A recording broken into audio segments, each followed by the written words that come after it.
Ça me dérange pas. Non, mais non plus. Faut pas que toi qui est vide. Ouais.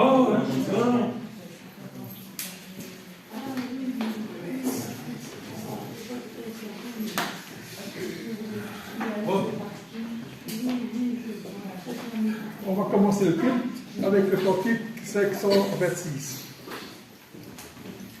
Ouais, 526.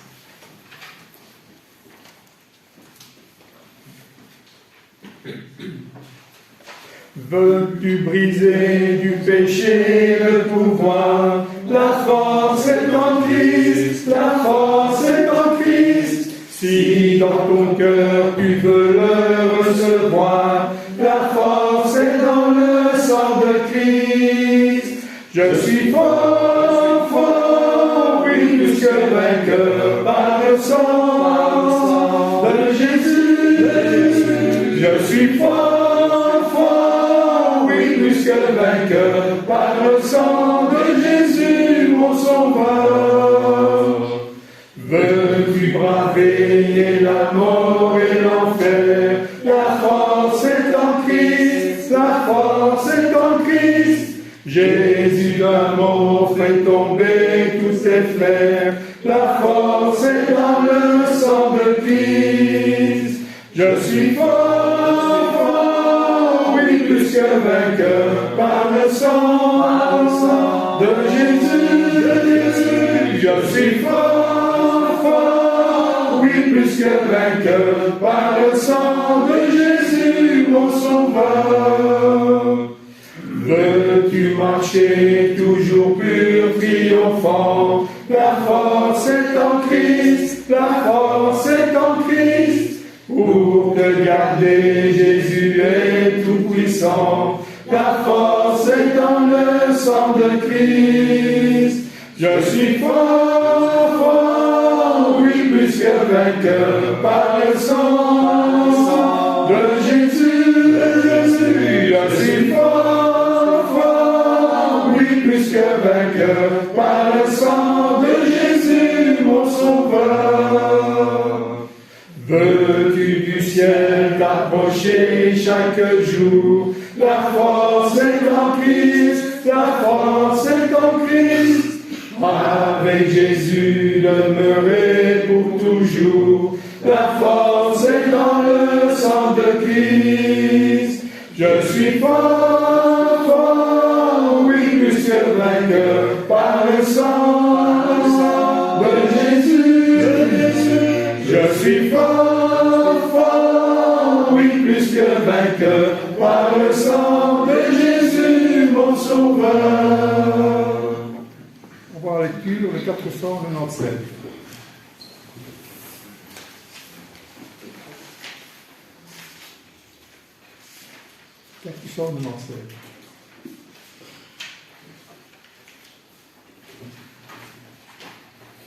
Je ne sais pas le jour où je verrai mon roi, mais je sais qu'il me veut dans sa sainte demeure. La lumière verra les ombres à cette heure. Ce sera la gloire pour moi. Ce sera la gloire pour moi. Ce sera la gloire pour moi. La lumière verra les ombres à cette heure. Ce sera la gloire pour moi. Je ne sais quels seront les chants des bienheureux, les accents, les accords, les hymnes angéliques. Mais je sais que joignant ma voix aux cinq cantiques, bientôt j'adorerai comme eux. Bientôt j'adorerai comme eux. Bientôt j'adorerai comme eux. Mais je sais que joignant ma voix aux cinq cantiques, bientôt j'adorerai comme eux. Je ne sais quel sera le palais éternel, mais je sais que mon âme puis sera reconnu. Ah, regarde, Jésus sera ma bienvenue. Pour moi, s'ouvre le ciel. Pour moi, s'ouvre le ciel. Pour moi, s'ouvre le ciel. Ah, regarde, Jésus sera ma bienvenue. Pour moi, s'ouvre le ciel.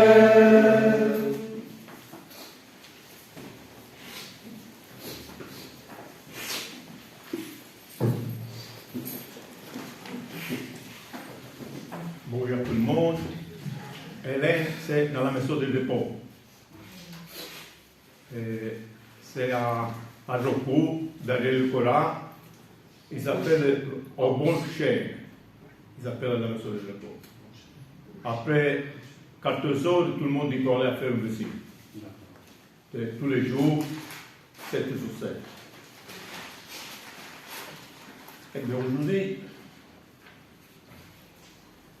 on va parler de quelque chose que tout le monde connaît. On va lire la première épître aux Corinthiens, chapitre 13.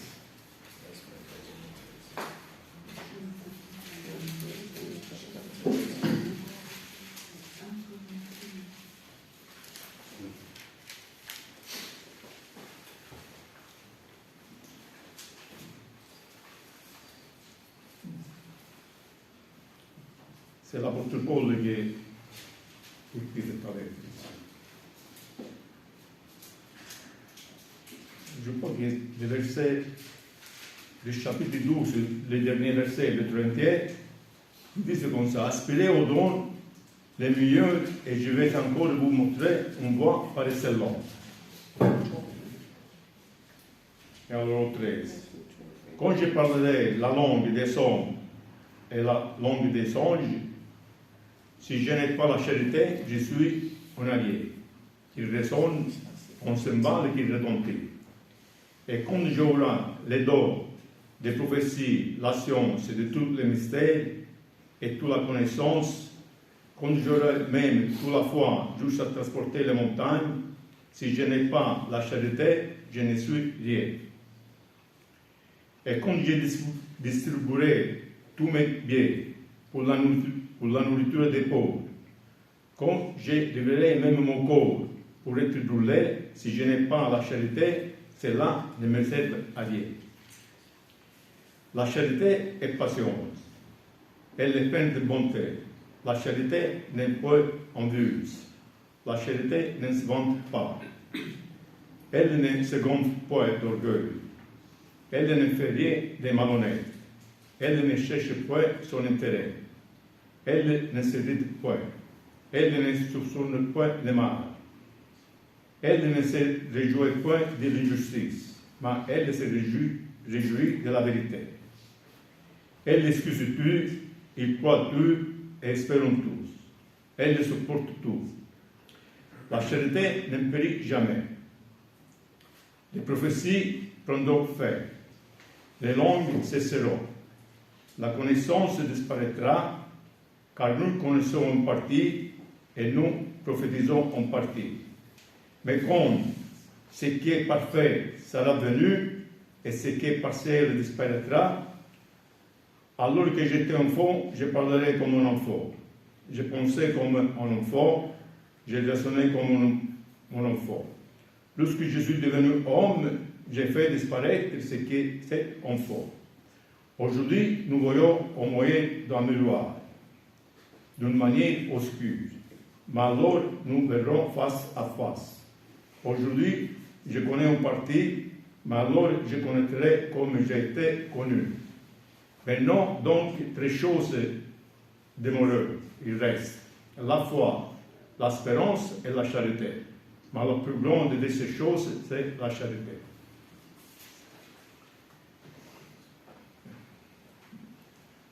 C'est-à-dire, ce chapitre 13, pour comprendre bien, c'est trois chapitres, c'est le 12, le 13 et le 14. Dans le 12, le chapitre 12, il parle des dons. Il parle des dons. l'apôtre Paul, le premier verset 12, il dit, moi je ne veux pas que vous restiez dans l'ignorance, au don spirituel. Il y a ceux-là qui parlent en langue, il y a les prophéties, il y a tous les dons là. Il y a ceux-là qu'on y ont calqué pour discerner l'esprit, s'il vient de Dieu ou s'il vient de l'autre, pour voir si c'est l'esprit mauvais, si oui ou non. Ces deux ici, pendant 300 années, je pense qu'il y avait encore ces deux ici. Mais non, avec le 14, après, le chapitre 14, il dit, s'il y a quelqu'un qui parle en langue, il peut parler en langue. Mais avec tout en ordre, s'il n'y a pas celui-là qui interprète, s'il n'y a pas celui-là qui interprète, alors il s'était. Il dit que la prophétie c'est plus gros que celui-là qui parle en langue. Revenons ici, au chapitre 13. Je vais poser une question. Est-ce qu'on y veut la perfection? Pour vous, c'est quoi la perfection? La charité. La perfection, c'est l'amour, non, la charité. Non, oui, l'apôtre Paul, il dit ici qu'on y veut la perfection, celui-là qui sont les dons partiels disparaîtront. Et il dit que c'est la langue, la prophétie et la connaissance. Pour vous, la perfection, c'est quoi? C'est Jésus. D'autres qui vont dire c'est Jésus. Pour la Bible, c'est complete. Il crée la Bible finie, ça c'est la perfection. Ça c'est les longues prophéties, c'est fini. Et pour toi, Mami, c'est quoi la perfection?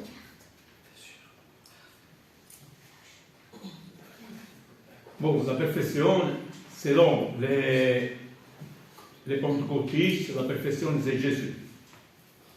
Ils disent.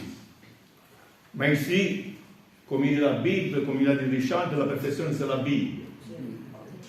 Pourquoi on nous dit que les dons partiels, ils seront finis, on y veut la perfection, et les dons partiels c'était la langue, la prophétie et la connaissance. En même temps que quelqu'un ici, il fait une prophétie. S'il est écrit dans la Bible, c'est quoi comme prophétie? C'est pas une prophétie et s'il est écrit là, c'est juste. Quand par exemple, il vient Jésus, les derniers versets, quand il vient Jésus, comme il dit le pentecôtiste que c'est Jésus la perfection, s'il vient Jésus, il n'a pas d'espérance et il n'a pas la foi. Il n'a pas la foi. Pourquoi? Pourquoi quand il vient Jésus, il n'a plus d'espérance. C'était sauvé, c'était condamné, c'est fini. Et la foi, il n'a plus de foi pour tout le voir à Jésus.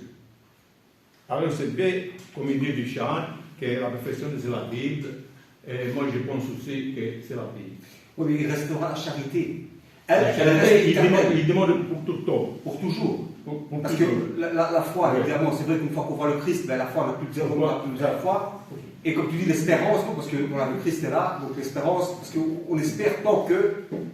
Dieu est amour. Il n'y a pas de Dieu est retour. Et alors la charité, il reste pour tout le temps. Mais la charité, c'est l'amour. L'amour, ça restera éternellement. Mais ici, je voulais partager deux versets, toujours au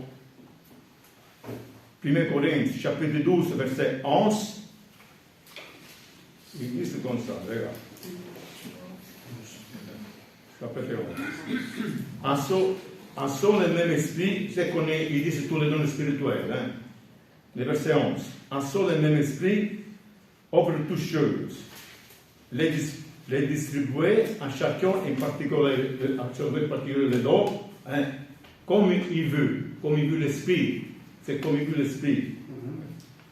Et le but, c'est le même verset. Le but, chapitre 2, verset 4, il dit aussi comme ça. Et alors, pourquoi les pentecôtistes, ils demandent, Seigneur, moi j'ai vu le don de langue, Seigneur, je veux parler en langue. Pourquoi ils disent comme ça? Qu'ici, c'est l'Esprit Saint qui distribue les dons comme il veut, comme il le fait au Esprit Saint. Ce n'est pas nous à demander. C'est pour ça que Paul dit au chapitre 13, maintenant je vous donne je veux dire, on donne le meilleur sur la de l'amour. Est-ce que... Et comme il dit aussi, Jésus c'est la tête, c'est l'Église, et le corps, c'est les membres de chacun de l'Église, chacun a un rôle, comme le corps a un rôle, le doigt a un rôle, le pied a un rôle, et tout le monde a un rôle. Tout le monde a un rôle, l'Église.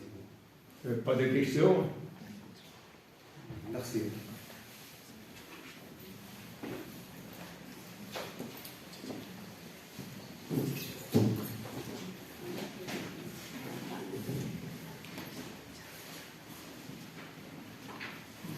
On va chanter le 747.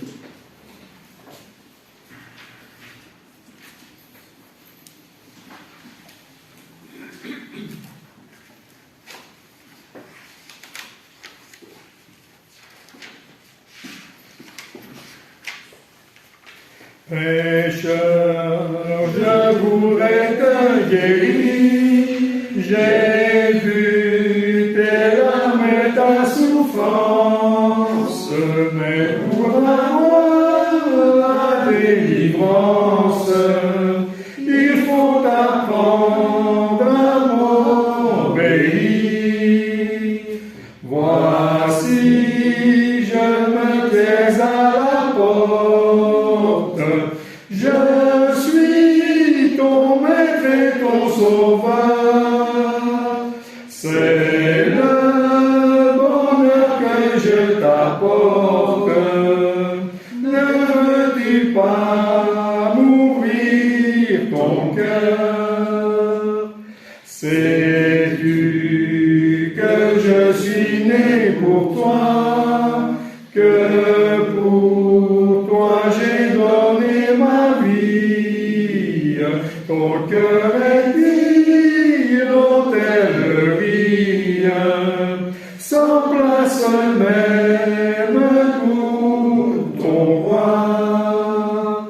Souvent, année après année, chez toi j'ai frappé mes envers. Voici le soir de la journée, ne veux-tu pas m'ouvrir enfin? N'auras-tu pas besoin de moi bientôt dans la nuit éternelle? Dès aujourd'hui, viens sous mon aile, je serai tout, oui, tout pour toi. Le temps rapidement t'apporte. Pourquoi l'envoyer à demain? Trop tard, un jour devant ma porte, tu frapperas peut-être en vain. Si tu n'as pas besoin de moi, écoute, obéis sans comprendre. Et jusqu'à quand devrais-je attendre? Ton Seigneur a besoin de toi. Voici, je me tais à la porte, je suis ton maître et ton sauveur. C'est le bonheur que je t'apporte. Ne veux-tu pas m'ouvrir ton cœur? Nous avons le repas du Seigneur, le 752.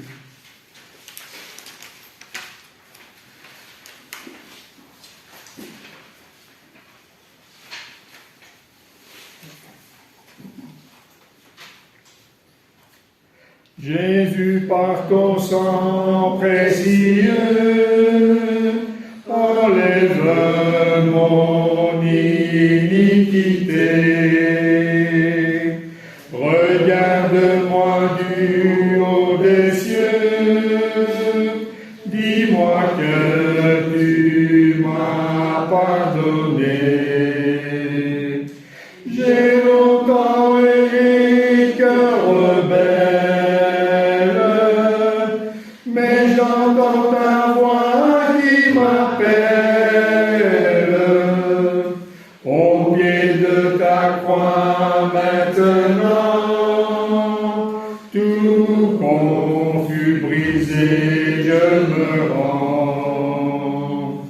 Blanc, plus blanc que neige, blanc, plus blanc que neige, lavé dans le sang de l'agneau, je serai plus blanc que la neige.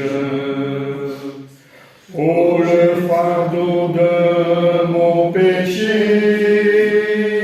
Dieu très saint est trop grand pour moi. Je veux en être délivré à cette heure, oh, révèle-toi. Jésus, viens, sois ma délivrance. Seul tu peux calmer ma souffrance. Au pied de ta croix maintenant, tout confus, brisé, je me rends.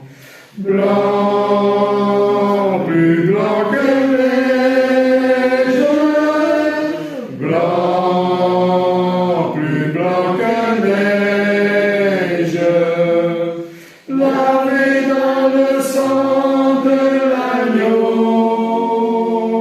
je serai plus blanc que la neige. Ô Jésus, ton sang précieux a lavé mon iniquité.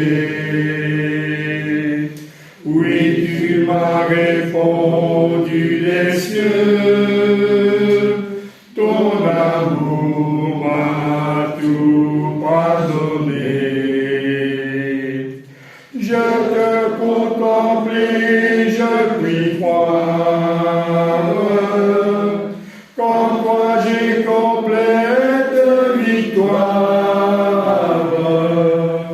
Au pied de ta croix maintenant, je me relève triomphant.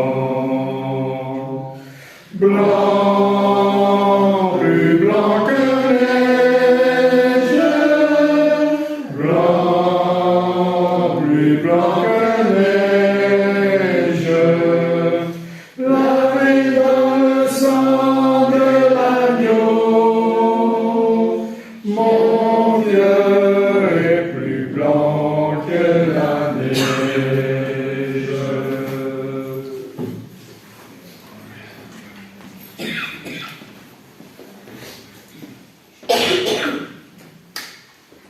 Pour le repas du Seigneur, je vais lire un passage dans l'évangile de Jean. Jean, chapitre 12.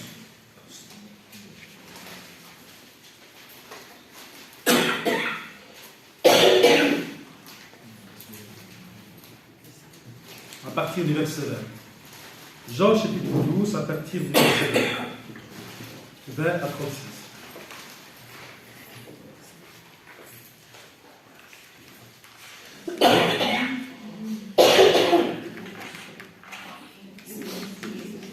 Quelques Grecs, du nombre de ceux qui étaient montés pour adorer pendant la fête, s'adressèrent à Philippe, de Bethsaïda Galilée, et lui dirent avec instance, « Seigneur, nous voudrions voir Jésus. »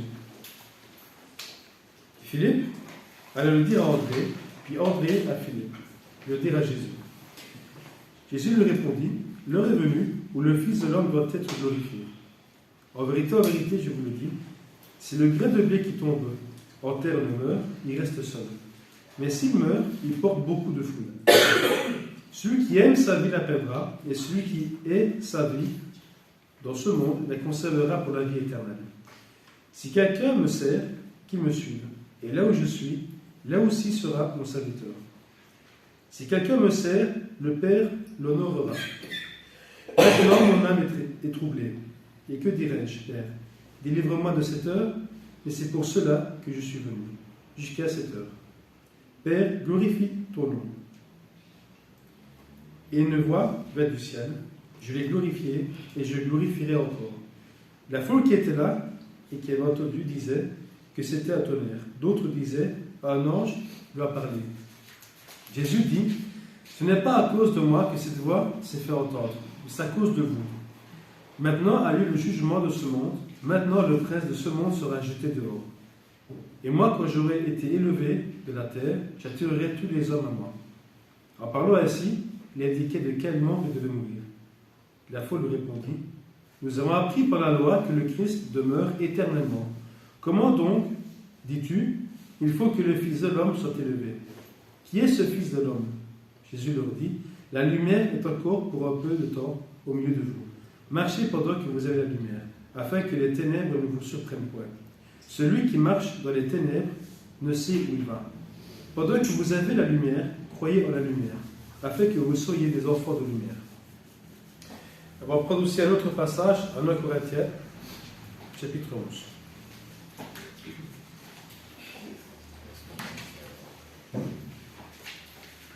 1 Corinthiens, chapitre 11, à partir du verset 23. Le Seigneur Jésus, de la nuit où il fut livré, prit du pain, et après avoir rendu grâce, le rompit et dit, ceci est mon corps, qui est rompu pour vous.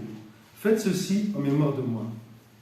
De même, après avoir soupé, il prit la coupe et dit, cette coupe est la nouvelle alliance en mon sang. Faites ceci en mémoire de moi. Toutes les fois que vous aurez. Car toutes les fois que vous mangez ce pain et que vous buvez cette coupe, vous annoncez la mort du Seigneur jusqu'à ce qu'il vienne. C'est pourquoi celui qui mangera le pain et boira la coupe du Seigneur indignement sera coupable envers le corps et le sang du Seigneur. Que chacun donc s'éprouve soi-même, et qu'ainsi il mange du pain et boive de la coupe. Car celui qui mange et boit, sans discerner le corps du Seigneur, mange et boit un jugement contre lui-même.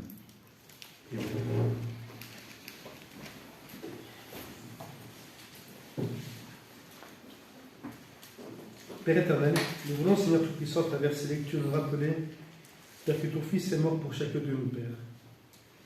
Ton Fils Jésus-Christ, Père, a accepté de souffrir, d'être maltraité, d'être prisonnier, Père, par des hommes. Ces mêmes hommes-là, Père, que ton Fils est venu pour apporter cette bonne nouvelle. Cette bonne nouvelle, Seigneur, qui peut les sauver. Chacun de nous, toute personne qui peut l'accepter, Seigneur. Mais ils l'ont rejeté, Seigneur.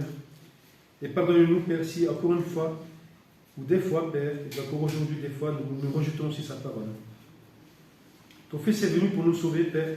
Il a subi beaucoup de choses à cause de nos péchés. Et c'est pour cela, Père, qu'à travers ce repas, à travers ce pain qui représente son corps, qui a été brisé, Père, qui a été fouetté, où on l'a craché sur lui, Père, sur son visage, où on l'a humilié, Père. Et c'est pour cela, Père, qu'il a fait pour chacun de nous, Père. Que nous puissions prendre ce repas avec discernement, nous rappeler, Père, les conséquences de nos actes. Et qu'ainsi nous puissions prendre ce repas, Seigneur, avec discernement. Merci pour cette grâce, car tu nous as aimé le premier au point d'envoyer ton Fils, Jésus-Christ, subir toutes ces choses, Seigneur. Car tu nous as tant aimés. Et c'est à son glorieux Père, ton Fils, que nous voulons te prier et te remercier. Amen. Amen.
Père éternel, nous voulons aussi s'adresser à toi, Père, pour ce fruit de la bénédiction qui représente le sang de ton Fils, qui a été versé, qui a été coulé, Père. Car ils ont tué ton Fils, Père. Ils l'ont cloué sur une croix. Et ils l'ont vraiment, Père, considéré comme quelqu'un qui méritait ce sort, cette mort, Père, toutes ces humiliations.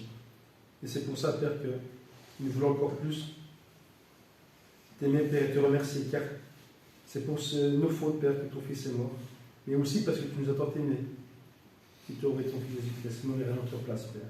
Que nous puissions nous rappeler, Père, que c'est à cause de nos fautes, que nous puissions nous rappeler chaque jour que tu fais, Seigneur, que ton Fils est mort pour moi, pour chacun de nous, sur cette terre. Merci pour cette grâce. Merci pour ton Fils, Père, qui n'a pas été rebelle, qui n'a pas rendu le mal pour le mal, qui n'a pas été...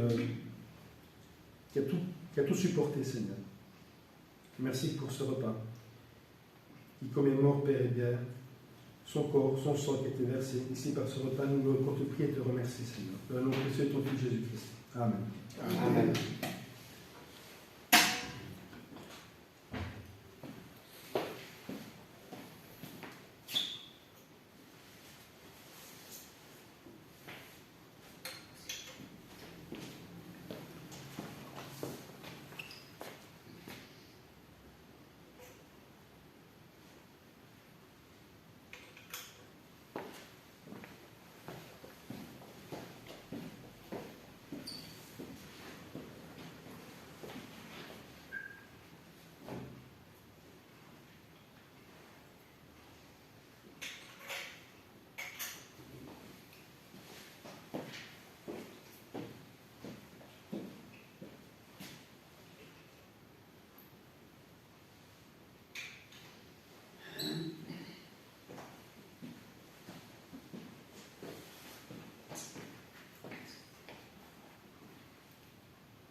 On va chanter le 67. 67.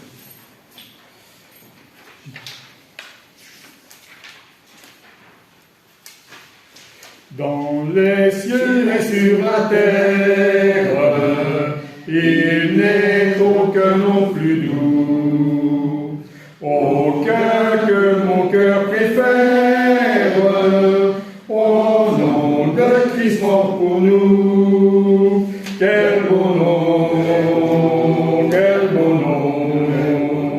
porte loin de l'éternel. Quel beau nom, que celui d'Emmanuel.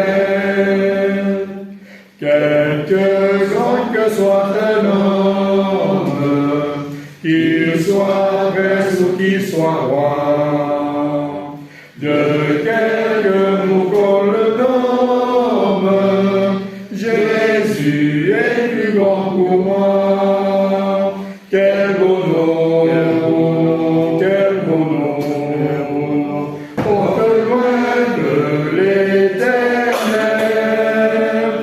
quel beau nom, quel beau nom, que celui d'Emmanuel. Les séraphins et les archanges portent des noms glorieux, mais le plus beau nom des anges pourrait-il me rendre heureux? Quel beau nom, quel beau nom, quel beau nom, porte loin de l'éternel. Quel beau nom, quel beau nom, que celui d'Emmanuel. Dans les mots Jésus soulage, il guérit l'esprit froissé, il ranime le courage du cœur le plus oppressé. Quel beau nom, quel beau nom, porte loin de l'éternel. Quel beau nom,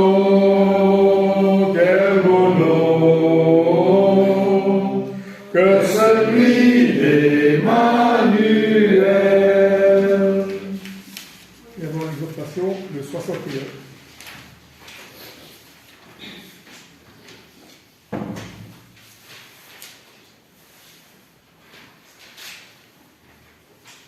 Toi qui donnes, qui pardonnes, je veux chanter ta grandeur. Sois mon maître, je veux être pour toujours ton serviteur. Je te loue et je t'acclame, Seigneur Jésus, tu te plais à fortifier mon âme dans la foi, l'amour, la paix. Je t'érige, à que dis-je, c'est toi qui construis en moi. Ton saint temple soit l'exemple que j'imite par la foi. Je te loue et je t'acclame, Seigneur Jésus, tu te plais à fortifier mon âme dans la foi, l'amour, la paix. Oh, la dette que j'ai faite, je ne pourrai la payer. C'est ta grâce qui l'efface, toi simplement défrayé.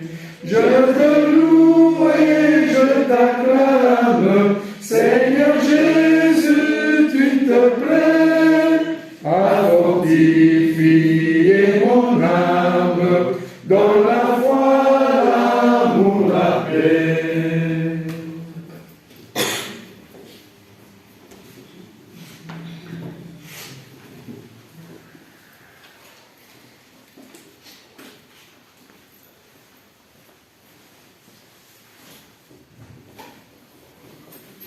Bienvenue à tous et à toutes.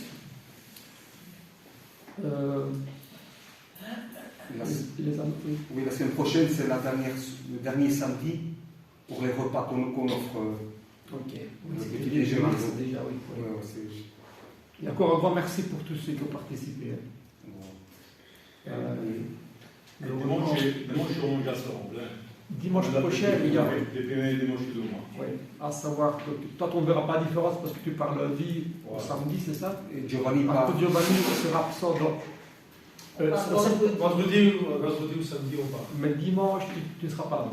Dimanche prochain, je ne sais pas. Sympa. Ok.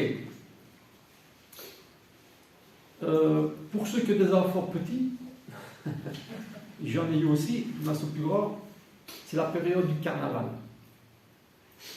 Alors, pourquoi est-ce que je vais parler du carnaval? Parce que c'est une fête qui est très pratiquée, hein, que ce soit à Venise, que ce soit dans le pays de l'Est, du côté de Mathé, c'est tout ça, que ce soit à Charleroi. Donc c'est très très d'actualité. Mais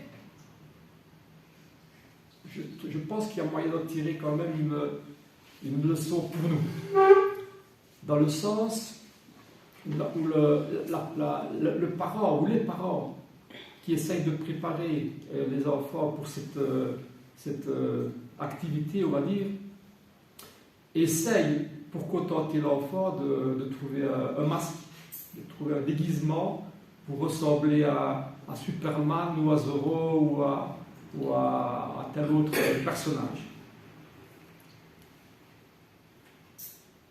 Et l'enfant, il est content lorsqu'il arrive à non seulement à revêtir, mais à vivre la personne ou le personnage qu'il désire représenter.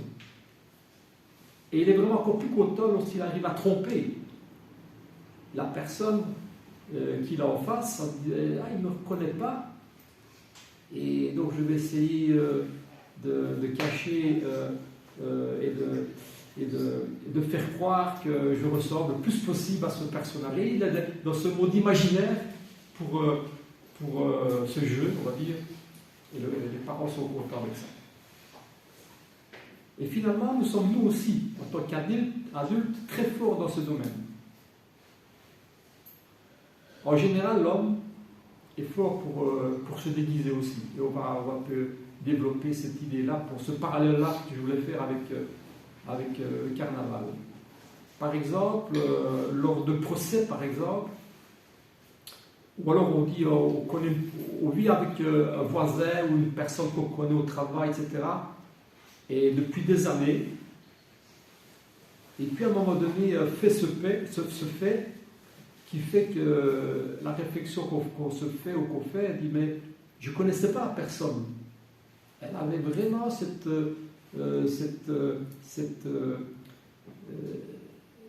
ce masque sur elle, et je me trompais sur sa personnalité, sur ce qu'elle était vraiment. Ça arrive souvent, hein, parce qu'il se passe quelque chose qui dévoile vraiment son vrai visage. Mais on est trompé, bien souvent. La preuve en est dans les procès qui se déroulent et bien souvent où il y a un juré qui est organisé, qui est installé pour essayer de voir le vrai visage de la personne.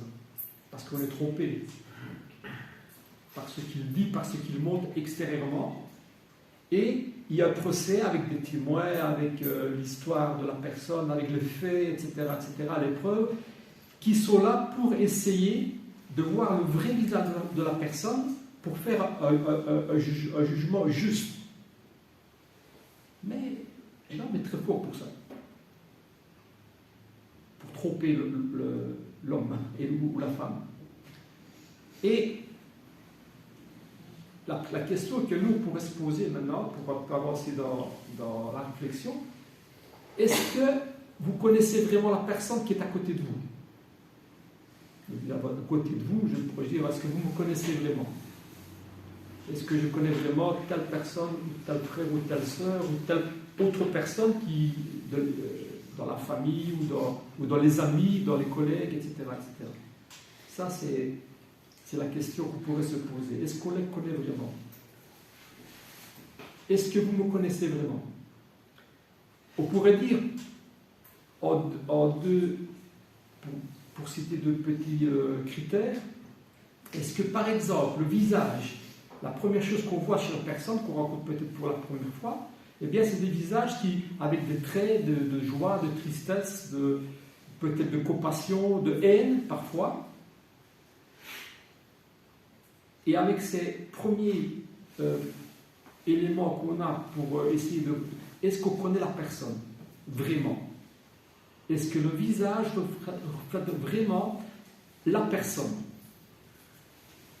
Est-ce qu'elle n'a pas un masque? Ou peut-être qu'elle n'a pas de masque?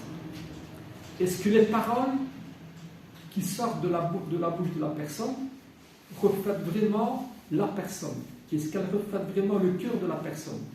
Ça, c'est tout le problème, par exemple, des jugements et des procès qu'on a. Ah, mais non, je suis innocent, parce que, voilà, vous me voyez, moi je suis bon, moi je ne porte pas ça, mais dans le cœur de la personne, et dans la personne, c'est une autre personne. C'est toute la difficulté de l'homme de connaître le vrai visage. Et par rapport à notre Seigneur qui, lui,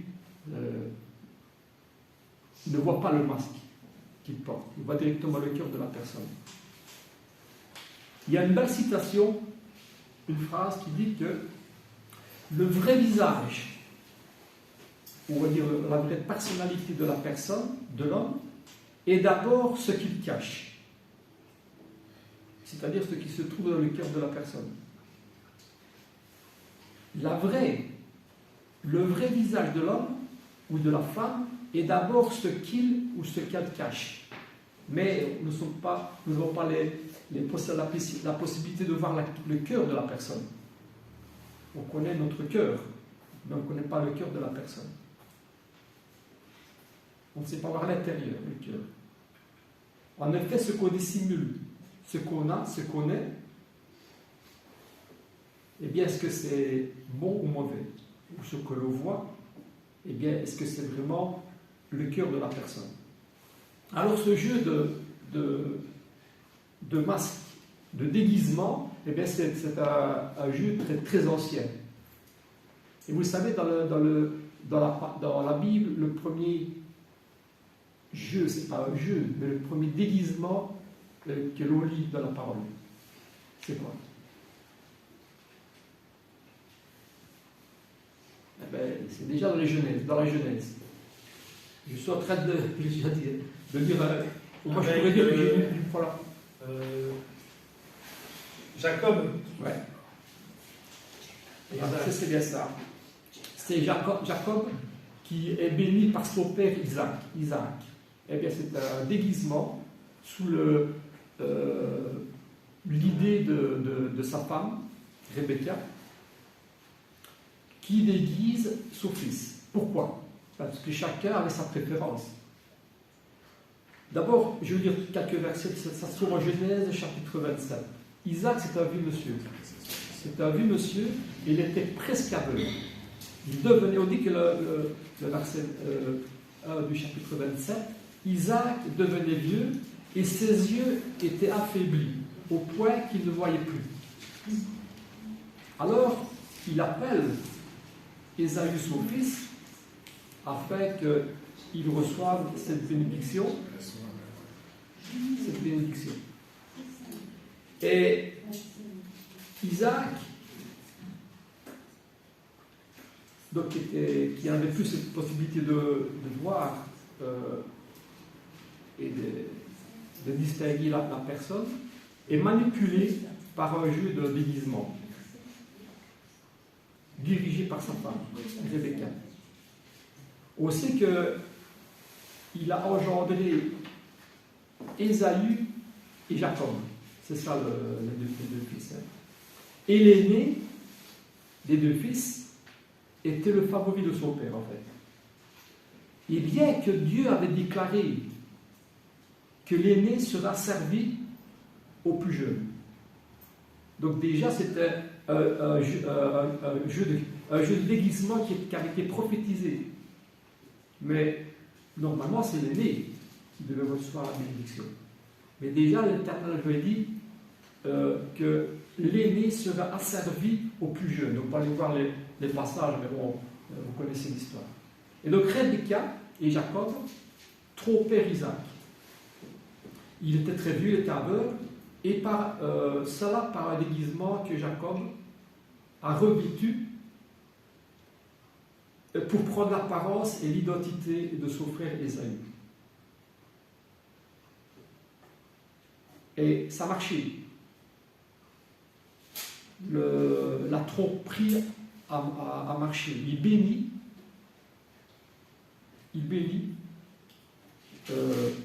Isaac. Et c'est là qu'on voit le conflit entre les deux frères, bien sûr, un flou, parce que lorsque Isaac, Il a eu pour poursuivre son frère parce qu'il avait trompé. voilà, Et Isaac a dû fuir dans sa famille. voilà, c'est toute l'histoire. Il faudrait presque relire, c'est difficile à résumer, c'est un jeu de manipulation dirigé par sa mère. Mais ce qui est intéressant, c'est que lorsque Ésaü, verset 34, lorsque Ésaü entendit les paroles de son père, il poussa un faux cri, plein d'amertume. Et il dit à son père, bénis-moi aussi, mon père. Mais les choses étaient faites, c'était comme ça. Et alors Isaac dit, ton frère est venu avec ruse, et il a enlevé la bénédiction. Il ne pouvait plus refaire les choses en arrière. Et la promesse, ce que l'Éternel avait dit, c'est accompli. Son frère est venu avec ruse. Pourquoi? C'est quoi la ruse?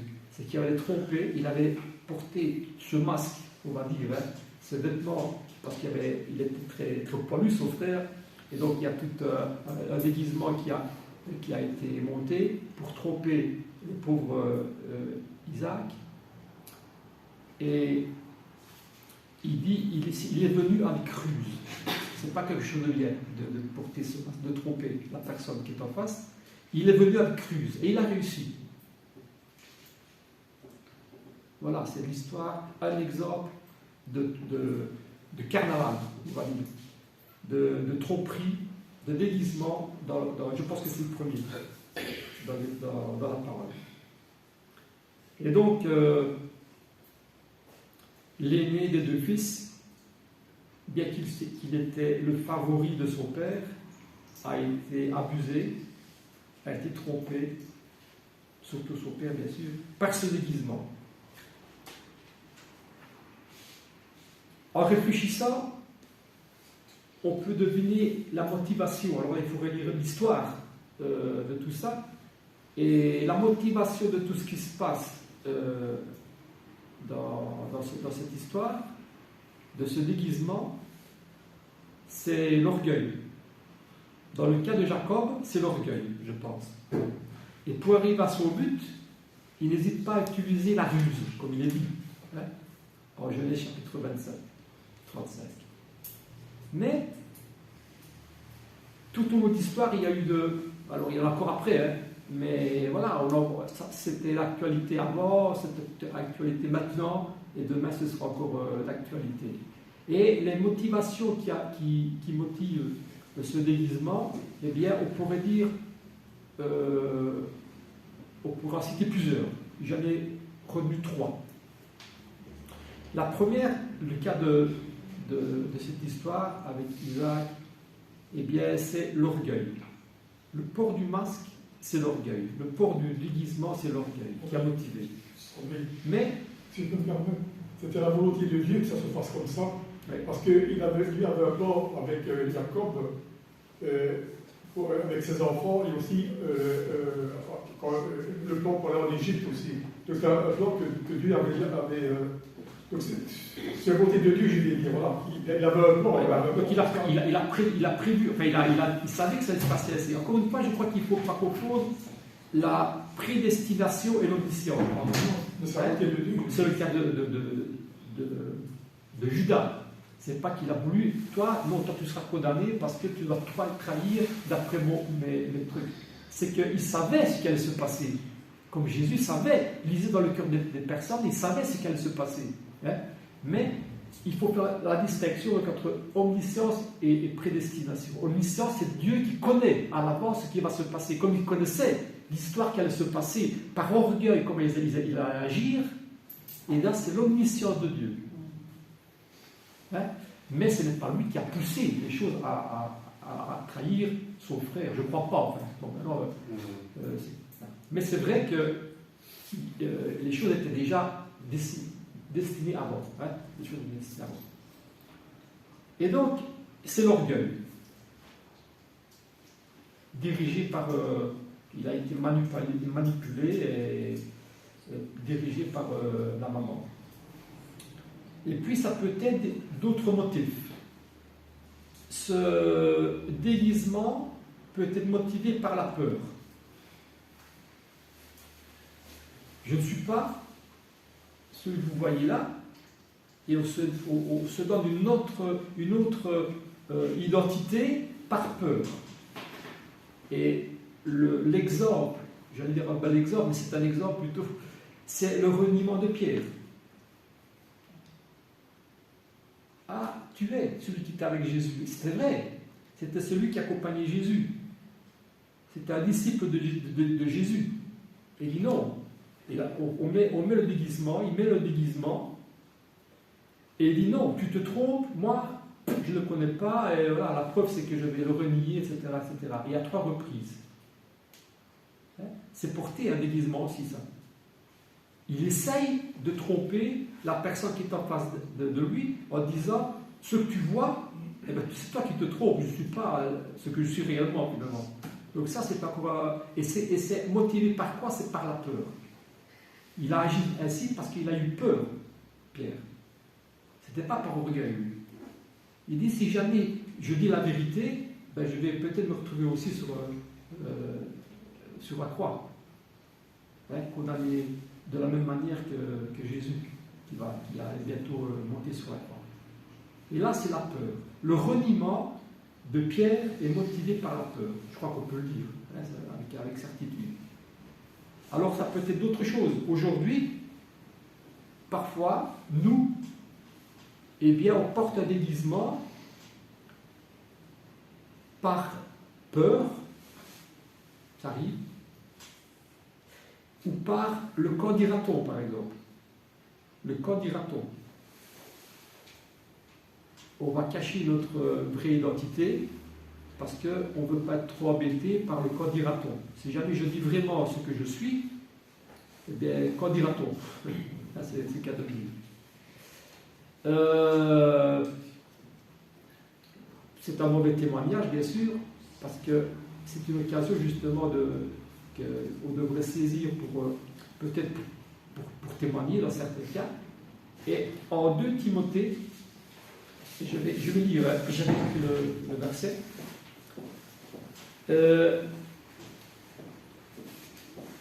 Là, lorsqu'on voit les personnages pendant le ministère, les disciples de Jésus-Christ, pendant son ministère, on dit justement que parfois il portait un masque, comme Pierre, il a porté un masque.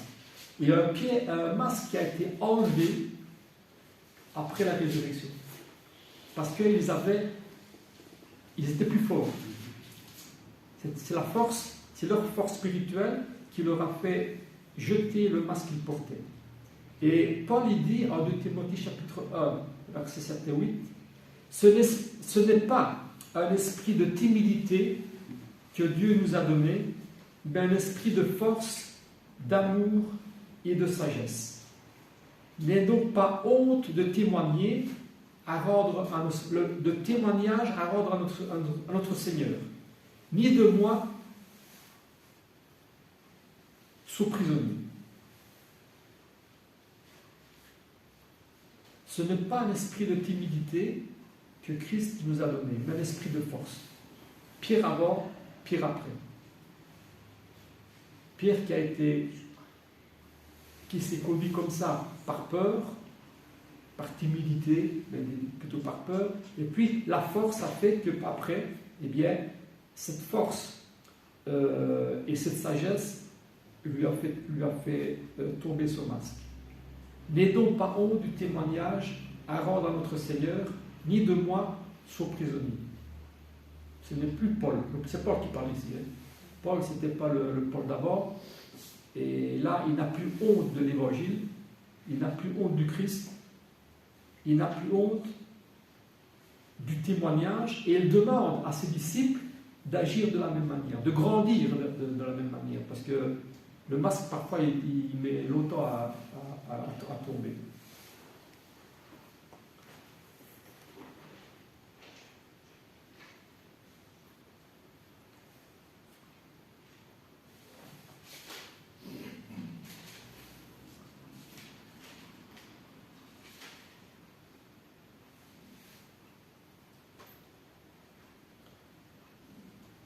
Il dit, Paul, en Romains chapitre 1, verset 16, « Car je n'ai point honte de l'évangile du Christ. C'est une puissance de Dieu pour le salut de quiconque croit, du juif premièrement, puis du grec. Parce qu'en lui est révélée la justice de Dieu, par la foi et pour la foi. Selon qu'il est écrit, le juste vivra par la foi. Je n'ai point honte de l'évangile, dit Paul. Il a jeté son masque. Il ne va plus jamais porter un déguisement pour cacher son identité de chrétien. Et c'est ça qu'on doit rechercher aussi. Parce qu'en lui est révélée en Christ la justice de Dieu, par la foi et pour la foi. Parce que le juste vivra par la foi.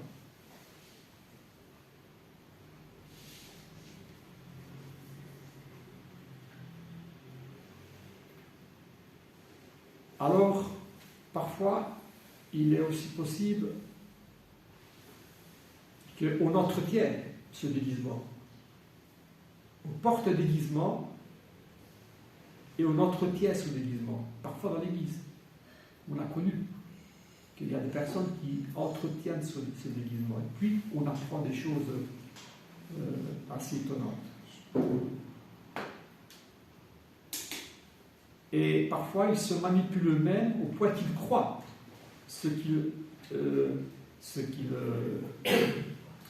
qu'ils sont ce déguisement qu'ils ont revêtu. Il est possible de s'abuser soi-même. Il est possible de se croire quelqu'un quand il n'est rien.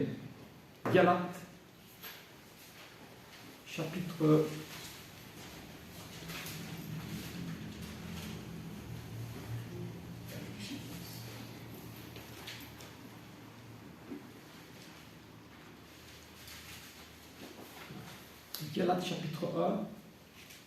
6, pardon. Galates chapitre 6, versets 3 et 4. Voici ce que dit Paul encore. Ça concerne ce sujet de déguisement. Si quelqu'un pense être quelqu'un ou quelque chose, quoi qu'il ne soit rien, il s'abuse lui-même. Que chacun examine ses propres œuvres, et alors il aura sujet de se glorifier pour lui seul, et non par rapport à autrui. Si quelqu'un croit être quelque chose, il s'abuse lui-même. Il se trompe lui-même. Et on peut entretenir ce comportement au point qu'il y en a qui se croient très, très grands, très importants, parce ils ont entretenu cette démarche, et au point qu'ils se sont vraiment trompés eux-mêmes. Ils se croient arrivés, et ils s'abusent eux-mêmes.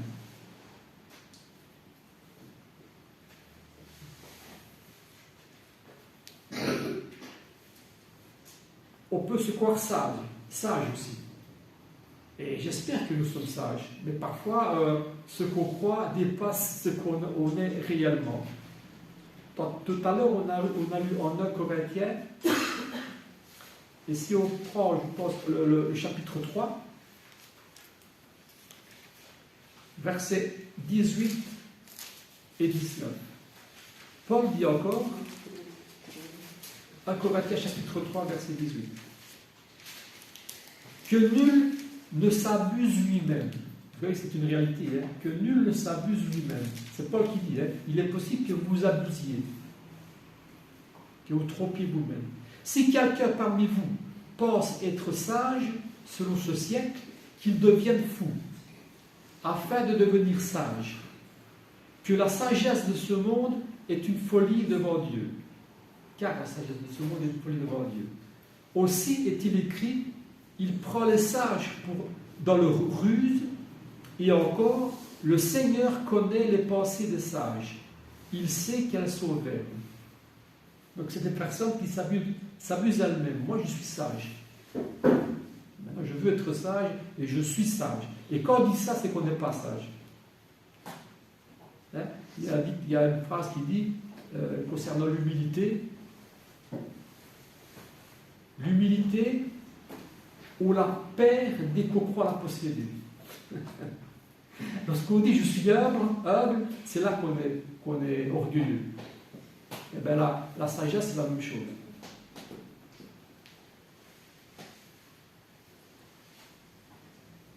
Donc on peut se tromper soi-même, on peut s'abuser, on peut se croire sage alors qu'on ne l'est pas. On peut se croire sans péché, ça peut être ce qui concerne un grand problème aussi pour s'approcher de Dieu. On peut se croire sans péché. Moi, je n'ai pas besoin, parce que je suis pas si mauvais que ça finalement. Hein. Quand je vois l'autre, ben, j'ai pas de grand problème concernant ça. Mais c'est un problème pour l'humanité pourtant, de se croire sans péché. Parce que c'est la condition première pour s'approcher de Dieu. Si on se croit sans péché, on n'a pas besoin d'être sauvé. C'est vraiment le problème, et ça c'est l'orgueil qui remonte à la raison première. Alors. Hein? Si nous disons que nous n'avons pas de péché, dit Jean, nous nous séduisons nous-mêmes, et la vérité n'est en nous.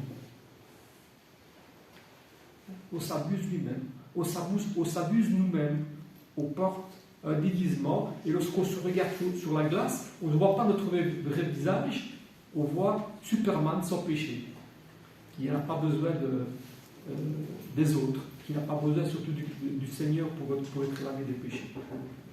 C'est un homme qui se trompe lui-même. C'est un masque aussi qu'on risque de porter et entretenir, et qui malheureusement lui fait dire qu'il n'a pas besoin du sang du Christ.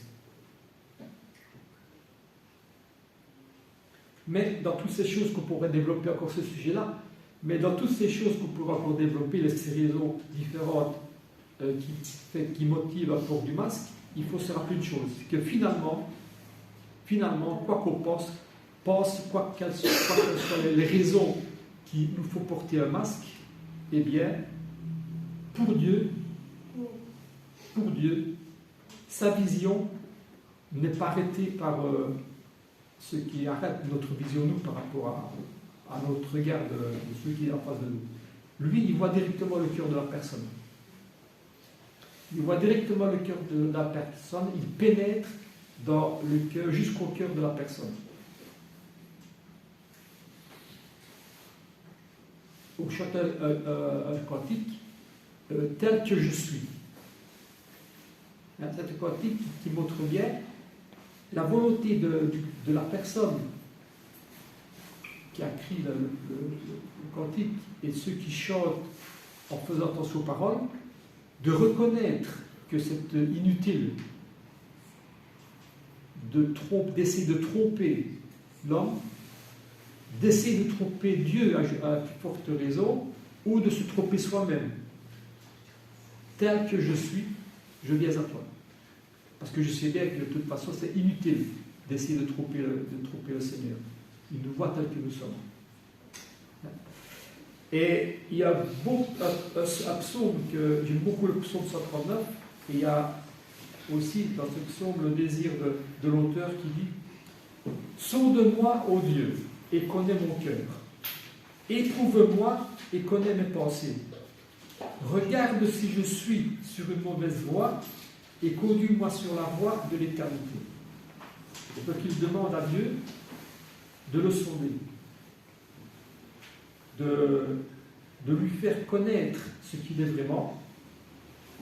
Et finalement, si jamais je me trompe, si jamais vous vous trompez concernant vraiment qui vous êtes, eh bien, il demande à Dieu de nous remettre sur la bonne voie, pour ne pas tomber dans ce piège du carnaval.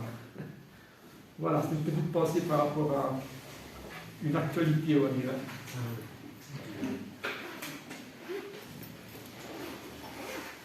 Il y a une petite question, si je peux conclure, c'est que on sera un jour tous en haut. Voilà. On sera la lumière.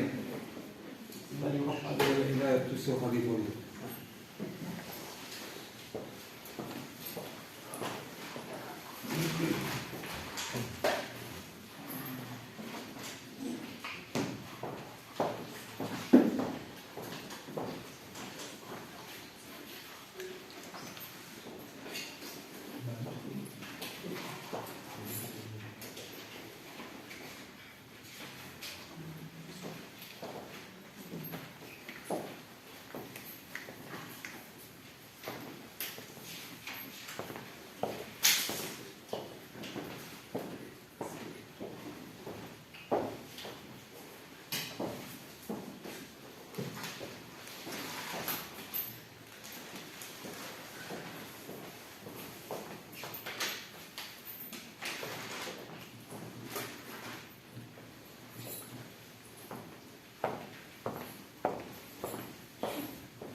marqué le 62. 62.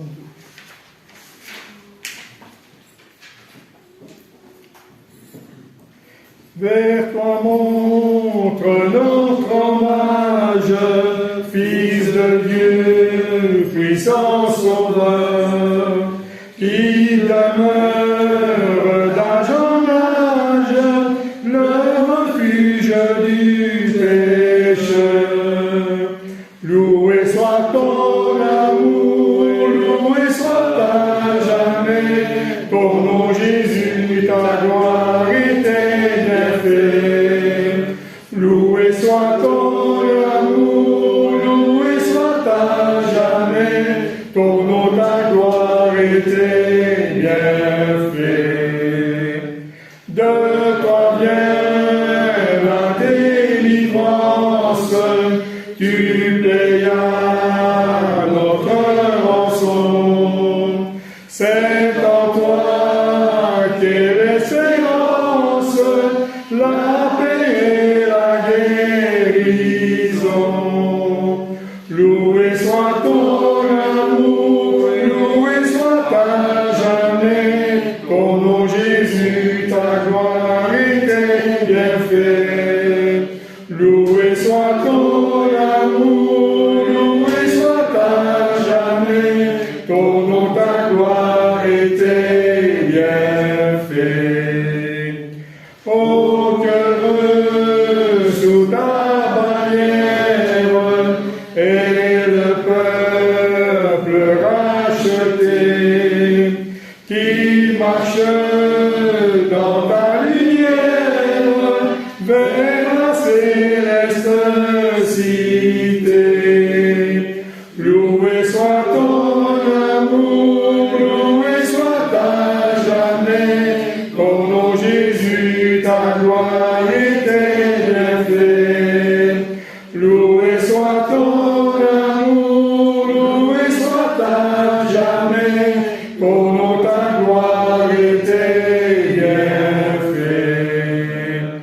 Par ta divine parole, tu l'enseignes, tu l'instruis, et par l'Esprit qui console, sûrement tu le conduis. Loué soit ton amour, loué soit à jamais, ton nom Jésus, ta gloire et tes bienfaits. Loué soit ton amour, loué soit à jamais, ton nom, ta gloire et tes bienfaits. Bientôt glorieuse attente, tu combleras tous nos vœux. Sur la nue étincelante, tu viendras à nous des cieux. Loué soit ton amour, loué soit à jamais, ton nom Jésus, ta gloire et tes bienfaits. Loué soit ton amour, loué soit à jamais, ton nom, ta gloire et tes bienfaits. Et avant la prière, le 54.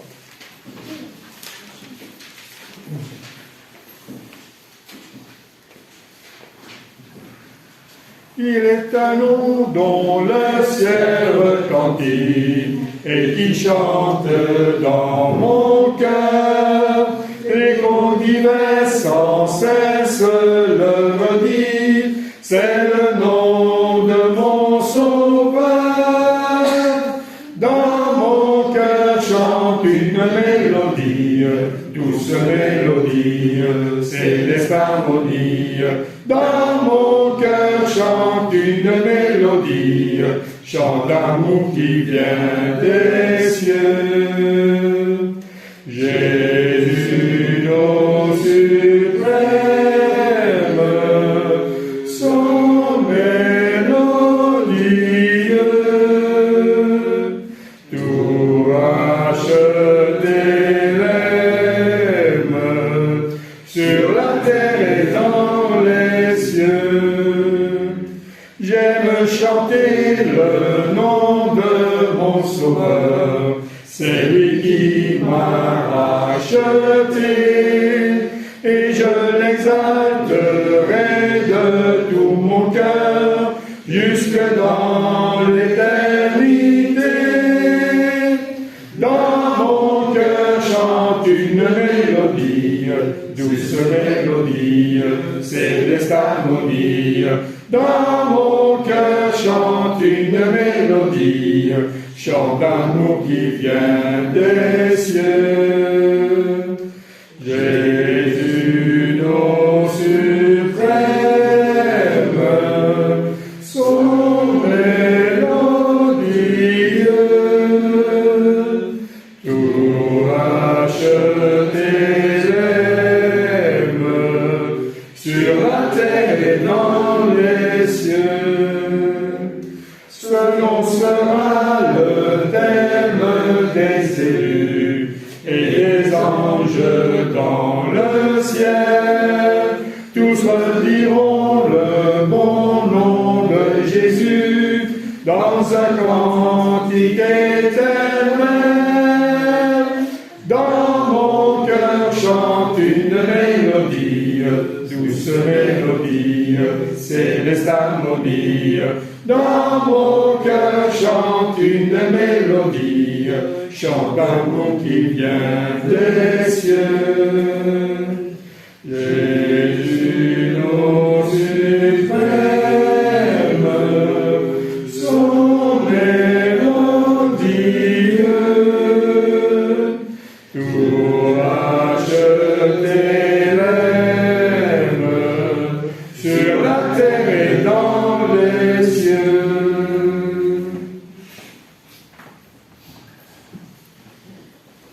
Père éternel céleste, nous voulons, Seigneur Tout-Puissant, te remercier pour cette opportunité, Père, que nous avons de pouvoir nous réunir, Père, pour te rendre un culte que nous te souhaitons te soit agréable, Père. Nous voulons en toute chose, Père, te prier, te remercier pour ton amour, Père, car tu nous as aimés. Pourquoi d'envoyer ton Fils Jésus-Christ, Seigneur, ton Fils qui est venu pour nous faire connaître cette bonne nouvelle, Père. Car tu nous as tant aimés que tu as envoyé ton Fils Jésus-Christ, afin que nous ne périssons pas. Et c'est pour ça, Père, que nous voulons avant toute chose, Père, te dire merci pour l'amour dont tu nous as témoigné le premier, Père. Nous voulons aussi te remercier, Père, et remettre entre tes mains tout ce dont nous avons, Seigneur, car il te plaît, Père, de nous accorder des bienfaits, Seigneur, des dons, des grâces, Seigneur, à chacun de nous. Et pour ça aussi, Père, nous voulons te prier et te remercier, Seigneur. Pardonne-nous, Père, si des fois nous sommes encore têtus, ou si des fois nous sommes enflés d'orgueil, que nous manquons de sagesse, de patience, de discernement, Père. Voilà, Père, des qualités, Père, des fois nous te prions, Père, afin que tu puisses nous aider à être plus sages à tes yeux, Père. Pas au-dessus des hommes, mais à tes yeux. Que nous puissions refléter quelle est notre vraie identité, Père. Celle d'être appelés fils de Dieu. Car nous sommes tes enfants, Seigneur. Et comme des enfants, nous voulons plaire à notre Père. Mais ta parole est là pour nous instruire, pour nous consoler, Père, pour nous mettre la vérité devant. Que nous puissions être discernement, Père, qu'elle est savoir quelle est ta volonté, Père, pour chacun de nous. Et pour ceux qui t'entendent, ici, Père, et dans le monde. Toutes ces personnes, Seigneur, aussi que nous voulons remettre entre tes mains, toutes ces personnes ici qui font l'assemblée de Liège, Seigneur, avec toutes ces personnes aussi qui sont prises par l'âge avancé. Nous pensons à Hélène, à Conforte. Nous pensons aussi à tous ceux et celles qui te recherchent, toutes ces personnes dans le monde, Père, qui sont éprouvées par la maladie. Certains sont prisonniers, certains, Père, sont seuls, malades, vulnérables, Père. Nous pensons aussi à tous ceux et celles, Père, qui veulent te plaire. Merci encore pour toutes tes grâces, Père, que tu nous accordes, que nous puissions remettre cette semaine entre tes mains, Père, cette semaine qui a commencé aujourd'hui. Nous voulons que chaque jour que tu fais, Père, et bien, que nous puissions t'être agréables et fidèles, Seigneur, dans nos paroles et dans nos actions de tous les jours. Aide-nous, Père, à ne pas avoir l'esprit de timidité, car nous ne sommes pas doués de timidité, Père, et que nous puissions fièrement, Père, et bien dire que nous sommes chrétiens, que nous croyons, Père, que tu existes, tout simplement, Père, que cela puisse être un bon témoignage pour ceux qui écoutent. Que nous puissions ne pas nous préoccuper, Père, des moqueurs, de ceux et celles, Père, qui peuvent encore être méchants envers nous, Seigneur, simplement parce que nous ne croyons pas comme eux. Nous sommes dans un pays, Père, où nous avons la chance de ne pas être persécutés, Père, pour cela. Et ce n'est pas le cas de tout le monde, Seigneur. Nous pensons aussi à ces personnes qui sont dans le monde et qui souffrent à cause de ta parole. Encore une fois, Père, nous voulons te dire merci pour tes bienfaits, pour ton amour, Seigneur, pour cette semaine qui commence, que nous voulons mettre entre tes mains, que nous puissions changer, Seigneur, et pouvoir, Père, encore une fois, Père, refléter cette vraie identité de Fils de Dieu. Merci pour tout, Seigneur. Nous allons presser ton Fils que nous voulons te prier et te remercier. Amen. Amen.